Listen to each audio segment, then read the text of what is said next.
আজকের যে দিনটিতে আমি ভিডিও করছি, বৃহস্পতিবার, ডিসেম্বর মাসের ৯, জানুয়ারি মাসের ১৫ তারিখ। আজকের দিনে টাটকা খবর হলো যে জামাত খুবই বিপদে আছে। তাদের প্রথম বিপদ হলো যে তারা এনসিপির সঙ্গে জোট করেছে। প্রায় সবাই বলার চেষ্টা করছে যে এনসিপির সঙ্গে জোট করার কারণে তাদের গ্রহণযোগ্যতা কমেছে, এনসিপির সকল দায় দায়িত্ব তাদেরকে নিতে হচ্ছে এবং এনসিপি যে তাদের বি টিম, এটি একেবারে সিল চাপ্পর দিয়ে তারা প্রমাণ করে দিয়েছে। আর সবচেয়ে বড় বিপদ হলো আগামীতে যদি কোনো কারণে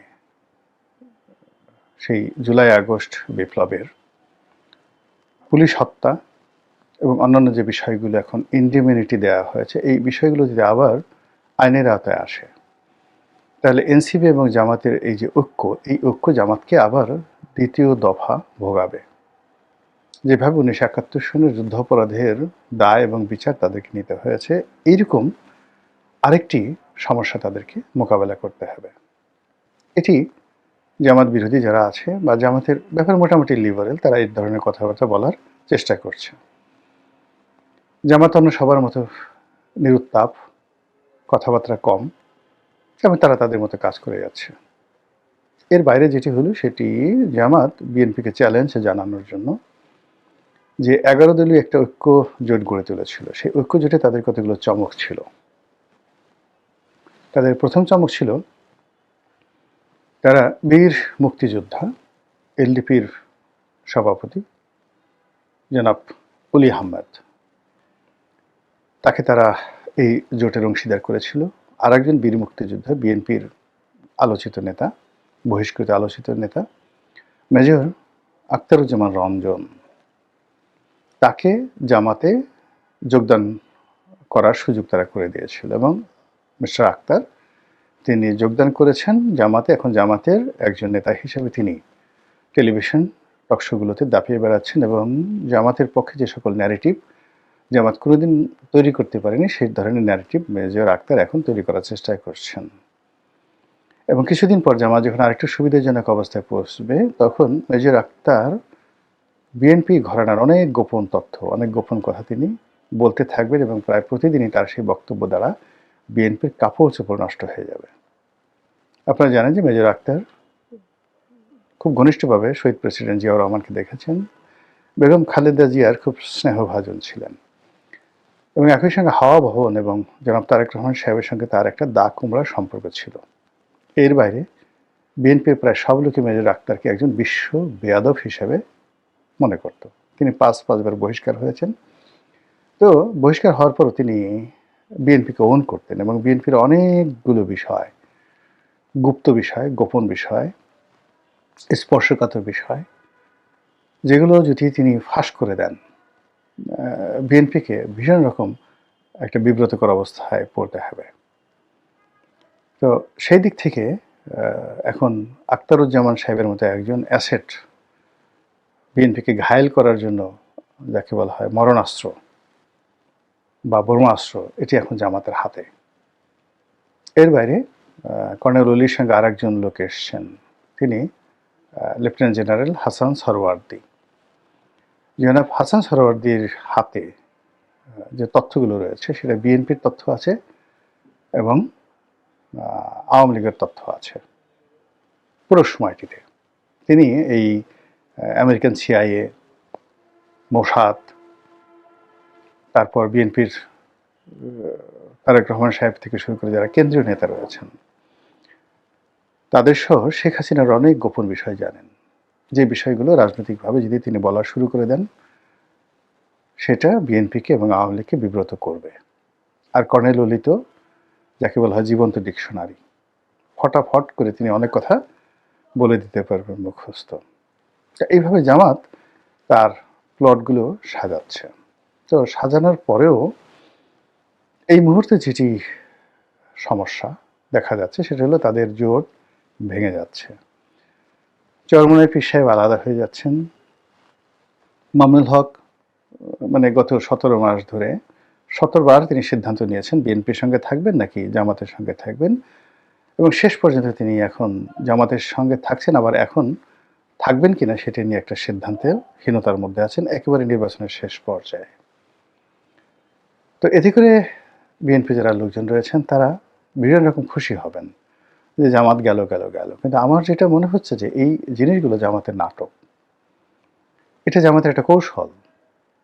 এবং এই যে জামাত এর যে ঐক্য যদি ভেঙে যায় সেটাও কৌশল, আর যদি ঐক্য আবার ফিরে আসে সেটাও কৌশল। অর্থাৎ আপনার যে অ্যাটেনশন, জনগণের যে অ্যাটেনশন, সেই অ্যাটেনশনটি এখন চলে আসছে জামাতের দিকে। কয়েকদিন যেমন দেখা গেল জনাব তারেক রহমান সাহেবকে নিয়ে খুব অ্যাটেনশন ছিল, কিন্তু এখন সেই অ্যাটেনশনটা আবার জামাত তাদের দিকে নিয়ে আসছে, যে কোনোভাবে হোক না কেন।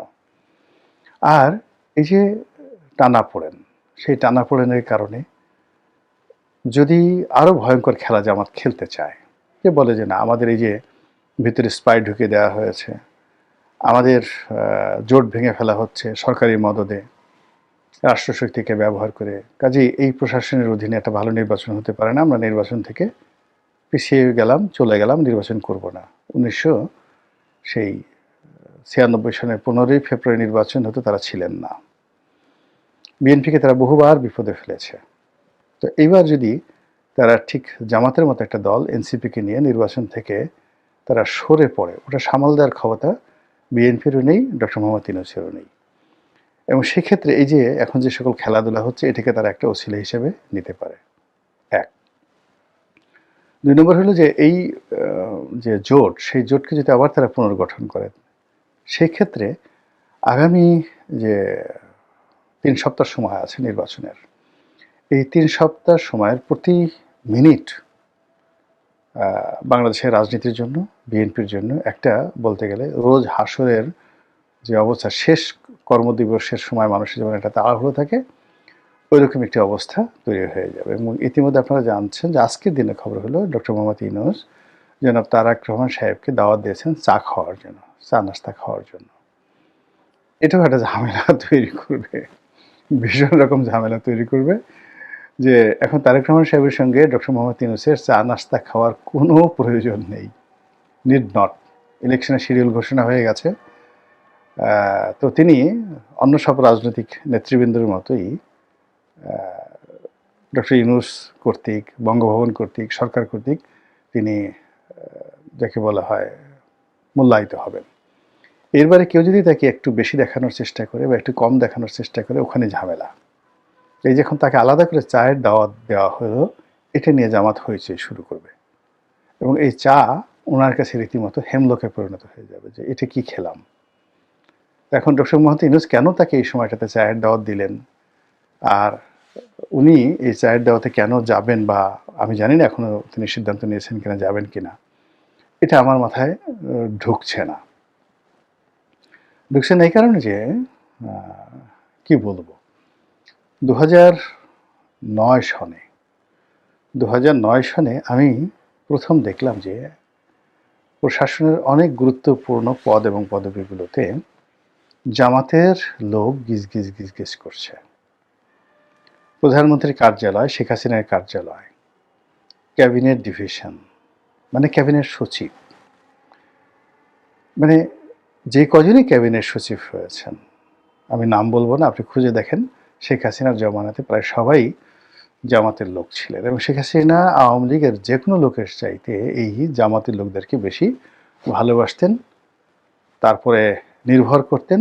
এবং আওয়ামী লীগের কোনো লোক যদি এসে এদের বিরুদ্ধে কোনো কথা বলতো, সঙ্গে সঙ্গে তিনি রিয়াক্ট করতেন।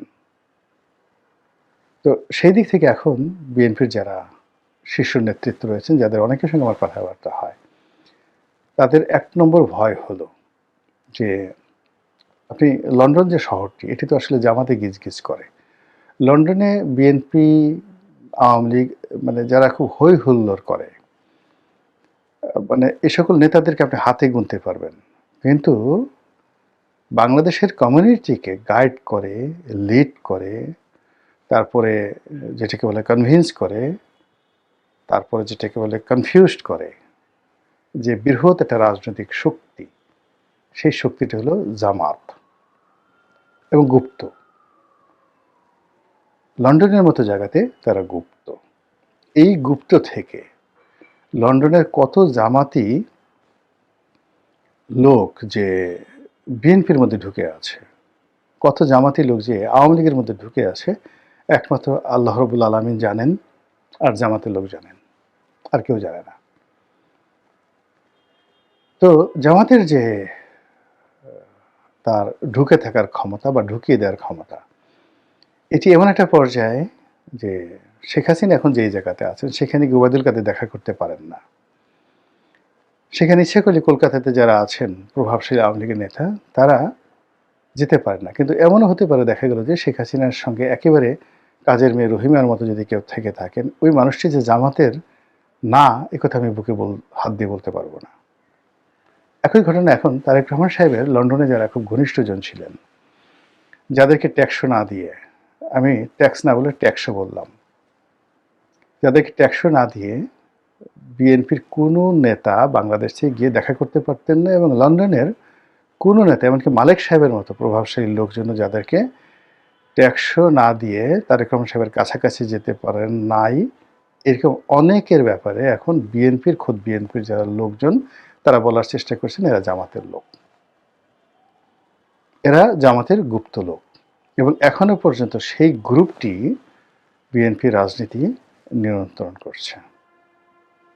এবং তার একটা বাস্তব উদাহরণ, এই যে ঢাকার যে মিরপুর আসনে সানজিদা তুলির যে মনোনয়ন, আমি জাস্ট অনেকগুলো উদাহরণ দিতে পারবো, অনেকগুলো মনোনয়নের উদাহরণ দিতে পারবো, আমি শুধু একটা উদাহরণ আপনাকে দিলাম যে এই উদাহরণে এই সানজিদা তুলির মনোনয়ন দেওয়া হলো, সেই মনোনয়নে যাকে বলা হয় ওখানে এসে খালেক পরিবারকে বঞ্চিত করা হলো এবং তুলিকে দেওয়া হলো। কেন? কে করলো? এবং উদ্দেশ্য কি? আলটিমেট এটার গোল কি? ওখানে ইলেকশন যেভাবে হোক সানজিদা তুলি থাকলে এখানে তুলি পরাজিত হবে, মীর কাসিম সাহেবের ছেলে বিজয়ী হয়ে যাবে মিরপুরের জায়গাতে। আর যদি নেতাকর্মীরা সবাই নামে, সেক্ষেত্রে স্বতন্ত্র প্রার্থী যদি সাজু থাকে ঠিক শেষ পর্যায়ে, সে হয়তো পাশ করতে পারে। তো এই যে এরকম একটা জিনিস সেখানে কেন হলো, কিভাবে হলো? কিংবা ঢাকা 10 আসন, যেটা ধানমন্ডি আসন, এখানে কেন ওই রবিউলকে দেওয়া হলো, কেন ব্যারিস্টার অসীমকে দেওয়া হলো না? কিংবা জনাব তারেক রহমান সাহেব ঢাকা 17 আসনে উনি যে প্রার্থী হলেন, শেষ সময় কে তাকে এখানে প্রার্থী হতে বললো বগুড়ার পরিবর্তে গুলশানের মতো জায়গাতে? মানে মূল ব্যাপারটা হলো ঢাকা 17 আসন বা ঢাকা 10 আসন, গুলশানের যে আসনটিতে প্রার্থীকে দেওয়া হতো, আর যেখানে যাকে বলা হয় ধানমন্ডিতে মাহবুবউদ্দিন খোকন, না ব্যারিস্টার যেটা মাহবুবউদ্দিন সাহেব ছিলেন, কিন্তু এটা আসলে আওয়ামী লীগের সিট। তো সেখানে এই যে হঠাৎ করে দুজন প্রার্থী দুজনই যোগ্যতা সম্পন্ন, কিন্তু রবিউলকে দেওয়া হলো, অসীমকে সেখানে বঞ্চিত করা হলো। কারণটা কি? এগুলো আপনি যখন বুঝতে পারবেন তখন দেখবেন যে বিএনপির অভ্যন্তরে অনেকগুলো মানে মানে শক্তি সেখানে কাজ করছে। আপনি সেই কোটা আন্দোলন, এখন ধরেন নুরুল হক নুরু, তারপরে রেজা কিবরিয়া, আম তারেক, এরা সবাই, রাশেদ, এরা সবাই এখন বিএনপির হ্যান্ডস।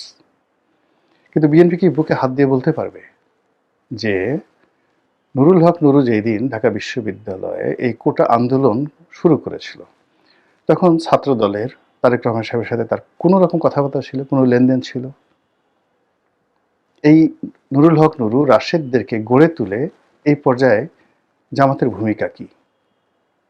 জামাতের লোকজন যদি এই কথা বলে, তখন নুরুকে জবাব দিবে বা নুরুকে অস্বীকার করতে পারবে?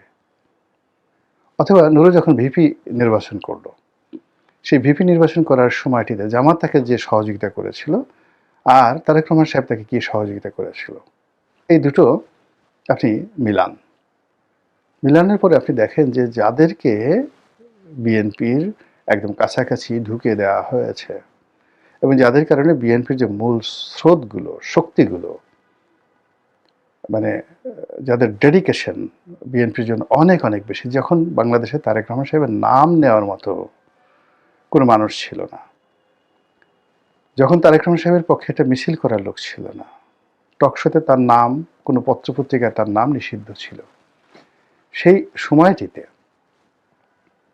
যারা বিএনপির নেতৃত্বকে আপহোল্ড করেছে, আমি রুমিন ফারহানের কথাই বলছি, তো সেই মানুষদেরকে বাদ দিয়ে যাদেরকে মনোনয়ন দেওয়া হয়েছে, তো এখন যেমন জুনায়েদ হাবিবি, এখন জুনায়েদ হাবিবি ওই এলাকার একজন আলেম, ওয়াজের মাঝে বক্তব্য করেন, কিন্তু এমপি গিরি করার জন্য ফজলুল হক আমিনী সাহেবের যে অবস্থা ছিল সেই অবস্থায় জুনায়েদ হাবিবি এখনো পৌঁছেননি। তাকে যদি আপার হাউজে দেওয়া হতো, অন্য একটি আসনে দেওয়া হতো, এটা ভালো হতো, দেখতে সর্বাঙ্গীন সুন্দর হতো। কিন্তু যে ভূমিকা রুমিন ফারহানা রেখেছেন, সেই ভূমিকার বিপরীতে এখন তাকে ঠেলে ঠেলে যখন বিরোধী পক্ষে ঠেলে দেওয়া হলো, ভবিষ্যতে রুমিন ফারহানা যদি জামাতে যোগদান করে, যদি সে আওয়ামী লীগে যোগদান করে, আমি তো আশ্চর্য হব না, মেজর আক্তারের মতো। তাহলে এই যে টোটাল জিনিসগুলো একটা এলোমেলো হয়ে গেছে, এবং প্রত্যেকটা যেখানে বিএনপি হিসাবগুলো এলোমেলো করে দিয়েছে, এবং বিএনপির নর্মাল মানুষ বিএনপির কাছ থেকে যে আশা করেছিল সেই আশাগুলো তারা সেখানে একটা রিভার্স রেজাল্ট দিয়েছে। প্রত্যেকটা জায়গাতে আমার কাছে মনে হচ্ছে জামাতের এটা গুপ্ত চাল দিয়েছে, জামাত গুপ্ত চাল দিয়েছে। এক ধরনের চাল দিয়েছে যে তাদের ঘনিষ্ঠ যারা লোকজন রয়েছেন তারা বিএনপি রাজনীতির কেন্দ্রে চলে যায়। আর দ্বিতীয় চাল হলো বিএনপিকে যারা অতীতে সেভ করেছেন, যাদের কথা জনগণ শুনে, যাদের লেখা পড়ে, এবং যারা কোনো একটা কথা বললে সুধী সমাজ সেটা মেনে নেয়, সেই লোকগুলোকে বিএনপি থেকে ডিটাচ করে দেওয়া হলো, একেবারে সম্পূর্ণ ডিটাচ করে দেওয়া হলো এই যে গত কয়েক মাসে। ফলে আগামীতে ধরুন যারা কথা বলবে, এখন বিএনপির রাজপথে যথেষ্ট গুরুত্ব রয়েছে, কিন্তু আপনার কাছে কি মনে হয় মির্জা ফখরুল সাহেবের কথা আর মির্জা আব্বাস সাহেবের কথা কি এক? এই সময়টাতে সালাউদ্দিন সাহেবকে ওভার রেটিং করা হয়েছে, কিন্তু সালাউদ্দিন সাহেবের কথা আর গয়েশ্বর বাবুর কথা কি এক? গয়েশ্বরচন্দ্র রায়ের কখনো এক হবে না। গয়েশ্বর বাবুর যে ওয়েট, সেটা সালাউদ্দিন সাহেবকে আরও 10 বার মানে তাকে জন্ম নিলেও তিনি একজন গয়েশ্বর বাবু হতে পারবেন না। তো এই যে জায়গাগুলো, মানে অনেকগুলো দেখবেন যে বিভেদ, বিসংবাদ, অনেকগুলো জিনিস তৈরি করা হয়ে গেছে, যার ফলে কি হলো, বিএনপি যদি সুসময় আসে, সেই সুসময়টাকে আফোর্ড করার জন্য, কন্টিনিউ করার জন্য তাদের যে ম্যান পাওয়ার দরকার, সেই ম্যান পাওয়ারটা ধরে গেছে। আর বিএনপির যদি দুঃসময় আসে, সেই দুঃসময়ে বিএনপির পক্ষ অবলম্বন করার জন্য যে লোকগুলো দরকার, সেই লোকগুলো একটু এখন বিএনপির মধ্যে নেই। ফলে কি হলো, এই জায়গাতে জামাতের যে গুপ্ত রাজনীতি, গুপ্ত পলিসি, এই গত 17 মাসে উইদাউট আওয়ামী লীগ, তারা যা কিছুই করছে ধীরে সুস্থে প্রত্যেকটা সময়কে শেষ পর্যন্ত যেভাবে নিজেদের পক্ষে রাখার চেষ্টা করছে এবং প্রতিপক্ষকে বিতর্কের মধ্যে ঠেলে দিচ্ছে, এটা যে কোথায় গিয়ে শেষ হবে একমাত্র আল্লাহ রাব্বুল আলামিন ছাড়া কেউ জানে না।